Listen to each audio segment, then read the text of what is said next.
यीशु की माता मरियम की कहानी। आप सभी मसीही भाई और बहन को जय मसीह की। प्रियो, आज के इस वीडियो में माता मरियम के बारे में विस्तृत जानकारी देने वाले हैं, तो यदि यह कहानी पसंद आई तो इस वीडियो को लाइक और शेयर करें। तो चलिए प्रियो, वीडियो को शुरू करते हैं। मैरी एक यहूदी लड़की थी जो नाजरेत शहर में रहती थी। उसकी सगाई जोसेफ नाम के एक व्यक्ति से होने वाली थी। मैरी को अभी तक यह नहीं पता था, लेकिन भगवान ने अपने लिए एक विशेष उद्देश्य को पूरा करने के लिए उसे सभी यहूदी युवतियों में से चुना था। भगवान ने उसके पास संदेश लेकर एक देवदूत भेजा। देवदूत जिब्राइल ने उससे कहा, नमस्कार, हे इष्ट, प्रभु तुम्हारे साथ है। मैरी डर गई थी, लेकिन स्वर्गदूत ने उसे समझाया कि उसे एक बेटा होने वाला है और उसका नाम यीशु होगा। मैरी के बच्चे का जन्म उस तरीके से नहीं होना था जिस तरह से पृथ्वी पर अन्य बच्चों का जन्म हुआ था। उसकी एक सांसारिक माँ होगी, मरियम, लेकिन उसका पिता परमेश्वर की पवित्र आत्मा से होगा। वह परमेश्वर का पुत्र होगा। वह इमैनुएल होगा, भगवान हमारे साथ है। वह एक राजा बनेगा और एक ऐसा साम्राज्य स्थापित करेगा जो कभी खत्म नहीं होगा। तब मरियम ने पूछा, यह कैसे हो सकता है, क्योंकि मैं किसी पुरुष को नहीं जानती। तब स्वर्गदूत ने उससे कहा, पवित्र आत्मा तुझ पर उतरेगा और परमप्रधान की सामर्थ तुझ पर छाया करेगी, इसलिए वह पवित्र जो उत्पन्न होने वाला है परमेश्वर का पुत्र कहलाएगा। मरियम ने कहा, देख, मैं प्रभु की दासी हूँ, तेरे वचन के अनुसार मुझे हो। तब देवदूत ने उसे छोड़ दिया। आप कल्पना कर सकते हैं कि जब जोसेफ को पता चला कि मैरी गर्भवती है तो उसकी क्या प्रतिक्रिया होगी। उन्होंने शादी को अंतिम रूप नहीं दिया था और न ही पुरुष पत्नी के रूप में एक साथ रहते थे। वह बदनाम हो जाएगी।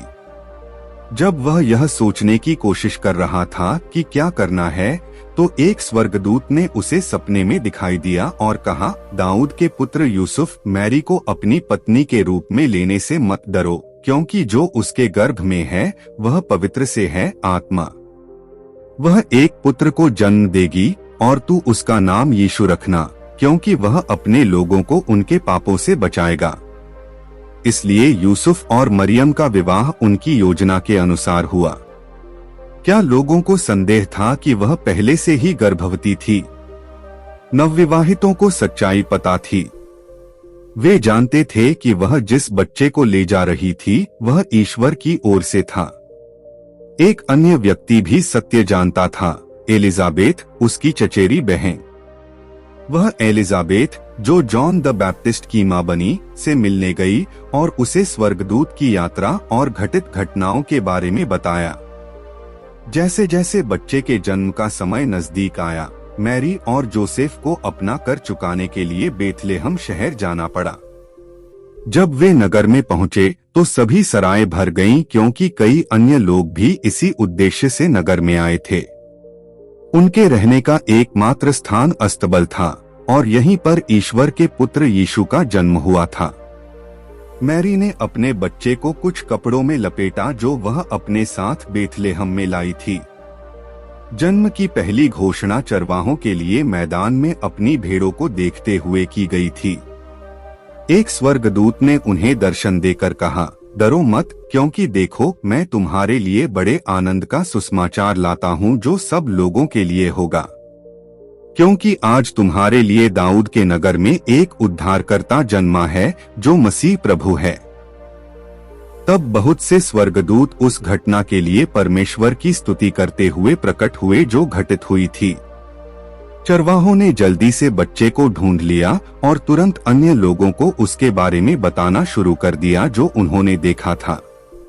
मैरी और जोसेफ ने प्यार से बच्चे की देखभाल की और आत्मा द्वारा उनका मार्गदर्शन किया गया। एक बार एक देवदूत की चेतावनी के कारण उन्हें मिस्र भागना पड़ा और लंबे समय तक रहना पड़ा, क्योंकि उनका जीवन खतरे में था।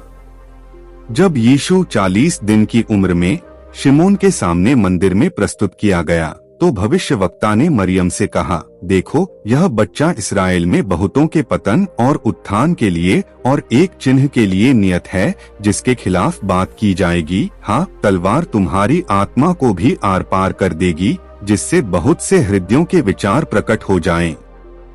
और मैरी की आत्मा तब छलनी हो गई जब 33 साल बाद उसने अपने बेटे को क्रूस पर चढ़ा हुआ देखा।